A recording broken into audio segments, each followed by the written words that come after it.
American president ട്രംപിന്റെ പ്രതീകാത്മക കോലം കത്തിച്ച് CPM വടക്കേക്കര ലോക്കൽ കമ്മിറ്റി പ്രതിഷേധിച്ചു. അമേരിക്കൻ പ്രതികാര ചുങ്കം ഇന്ത്യക്ക് ആപത്ത്, മോദി ട്രംപിന്റെ കൂട്ടുകെട്ട് രാജ്യത്തിന് അപകടമെന്ന മുദ്രാവാക്യമുയർത്തി സംഘടിപ്പിച്ച പ്രതിഷേധ സദസ്സിലാണ് ട്രംപിന്റെ കോലം കത്തിച്ചത്. CPM local secretary AB Manoj പ്രതിഷേധ സദസ്സ് ഉദ്ഘാടനം ചെയ്തു. അമേരിക്കൻ പ്രതികാര ചുങ്കം ഇന്ത്യക്ക് ആപത്ത്, മോദി ട്രംപ് കൂട്ടുകെട്ട് രാജ്യത്തിന് അപകടം എന്ന മുദ്രാവാക്യമുയർത്തി CPIM വടക്കേക്കര ലോക്കൽ കമ്മിറ്റിയുടെ നേതൃത്വത്തിൽ പ്രതിഷേധ സദസ്സ് സംഘടിപ്പിച്ചു. അണ്ടിപ്പിള്ളിക്കാവ് ജംഗ്ഷനിൽ നിന്നും ആരംഭിച്ച പ്രതിഷേധ പ്രകടനം തുരുത്തിപ്പുറം മാർക്കറ്റ് പരിസരത്ത് സമാപിച്ചു. തുടർന്ന് നടന്ന പ്രതിഷേധ സദസ്സ് CPIM local secretary AB Manoj ഉദ്ഘാടനം ചെയ്തു. വടക്കേക്കര ലോക്കൽ അതിർത്തിയിലെ നിരവധി പ്രവർത്തകർ പങ്കെടുത്ത പ്രതിഷേധ സദസ്സിൽ പ്രതീകാത്മകമായി അമേരിക്കൻ പ്രസിഡന്റ് ട്രംപിന്റെ കോലം കത്തിച്ചു.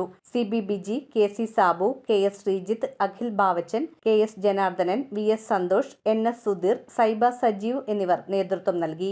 രാജ്യമടക്കമുള്ള രാജ്യത്തിന്റെ ഇറക്കുമതി ചുങ്കം അതിരൂക്ഷമായ രീതിയിലേക്ക് വർദ്ധിപ്പിച്ചുകൊണ്ട് മുന്നോട്ട് പോവുകയാണ്. നമുക്കറിയാം, ഇതിന് ട്രംപ് കണ്ടെത്തുന്ന കാരണം ഇന്ത്യ എന്ന് പറയുന്ന ജനാധിപത്യ രാജ്യം, ആ രാജ്യം റഷ്യയിൽ നിന്നും ക്രൂഡ് ഓയിൽ വാങ്ങുന്നു എന്നുള്ളതാണ്. നിങ്ങൾ റഷ്യയിൽ നിന്നും ക്രൂഡ് ഓയിൽ നിർത്തിയാൽ മാത്രമേ ചുങ്കം പിൻവലിക്കൂ എന്ന് അഹങ്കാരത്തോടുകൂടി പറഞ്ഞുകൊണ്ട് ഈ രാജ്യത്തിനെതിരെ അതിരൂക്ഷമായ രീതിയിലേക്ക് ചുങ്കം ഏർപ്പാട് ചെയ്യുകയാണ്. News bureau, Paravur. ആദ്യ കാഴ്ചയിൽ നിങ്ങളുടെ മനസ്സിൽ പതിയുന്ന ലൈറ്റ് വെയ്റ്റ് സ്വർണ്ണാഭരണങ്ങളുടെ വൈവിധ്യമാർന്ന കളക്ഷൻസ്. 250 മില്ലി മുതലുള്ള കുട്ടിവളകൾ, 1.5 ഗ്രാമിൽ തുടങ്ങുന്ന മാലകൾ, 2 ഗ്രാം മുതലുള്ള വലിയ വളകൾ. Aleena golden diamonds.